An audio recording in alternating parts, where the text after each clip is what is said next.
Hello. We are Secondhand Scenery Scotland.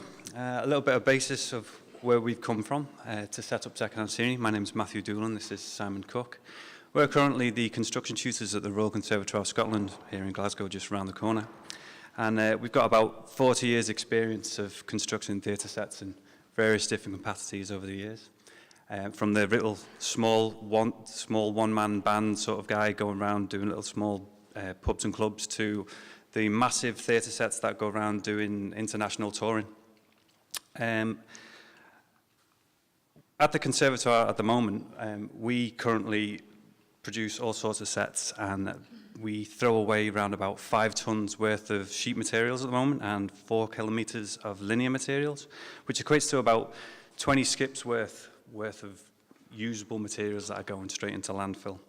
And we can't do it anymore. It's a bit soul-destroying, watching all that timber go into the landfill. These are examples of the things that we're building that are just getting destroyed.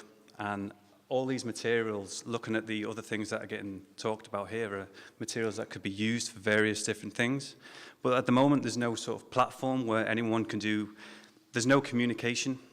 So what we're trying to do is we're trying to set up a platform where people can talk to each other, not just the theatre industry, but the TV industry, the film industry, the exhibition industry, because none of them talk to each other at all at the moment.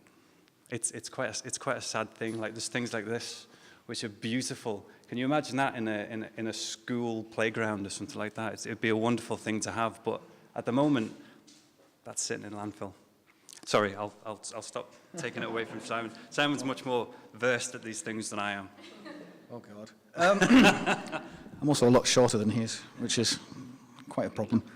So, yeah, we've been on Go for about 10 months now. We set up on Facebook just to give us a platform to try and connect with people, to see what we could do, see who we connect with. One of the problems we've encountered is the fact, as Matt says, there is no communication between the disparate groups within the entertainment sector at all. Yet when they start talking to each other, they're all trying to do the same thing. There's quite a lot of our colleagues in TV who are desperately trying to find things to do with TV sets. These things have a ridiculously short lifespan for the most part. Currently, we're building sets, we're taking materials that come from Malaysia, from the Far East, they travel around the world, they come to us, we work with them for the 3 weeks, they go on stage for a week, and then they go in the bin. And fundamentally, that is replicated across the whole sector, whether it's TV, film, events, particularly, they're even worse because they're on for less than a day most of the time. We found that there is a need. There's people who have time but no materials. There's people with materials but no time. The one thing everybody lacks is space. And the reason we're in this situation predominantly, apart from the fact that what we're producing is bespoke, it's quite hard to repurpose in its entirety. Very few people could redo the same show twice.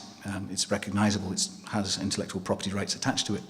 But the materials within it, if somebody has the time and the space to recover them, they can make some amazing things. Based on that, what we're trying to do is not only create a platform for people to connect and communicate, but also try and set up regional hubs where we can dump this stuff so it can then be retrieved when they're ready for it. Trying to align the crazy production process with one company and another company is next to impossible. There's no time between turnaround for these things to happen.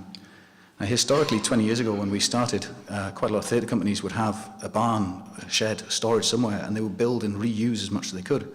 But at some point, we've passed a tipping point where space is more expensive than materials from Malaysia, and that's insane. So in an attempt to try and share some of the wealth, we want to try and create the space, provide the materials, and give people the opportunity to just have the time to recover that.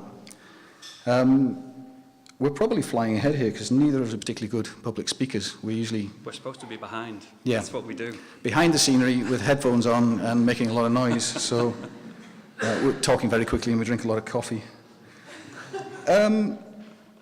So realistically speaking, what can we do about it? Well, once we've made the connections, it's about giving people not just the space, the time, the materials, but also we can help with the learning aspect of that, how to recover these materials, working with other organisations that teach. We've been working with one of our students, Dan, is quite heavily involved with the tool library, and that's proving quite a beneficial relationship because he's getting quite a lot of free materials that would otherwise be going in landfill from us, which is facilitating their tool teaching at the same time. What we'll also be able to provide is if people are struggling to distribute things, if we can put them in touch with transport companies, we can put them in touch with other people who, they can put pictures up on the site because people don't know these things are going to be thrown into landfill, and it lets people know that these things are going to happen. You know, because at the moment, because like Simon says, there's no time for anyone to do anything. If you can advertise this thing, you're going to go, you know, I'm putting a show on, and in 3 weeks' time, I'm going to be throwing it in the bin. Does anyone want it?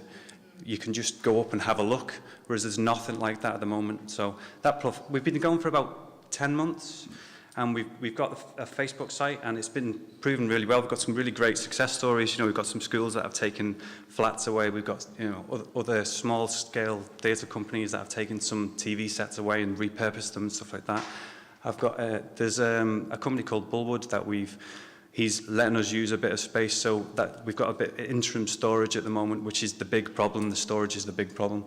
And it's great. That's just one of our testimonies. Someone took some stuff from us, and they've been using it, and they were made up with it. She was absolutely made up that I could tell her how to put them together as well.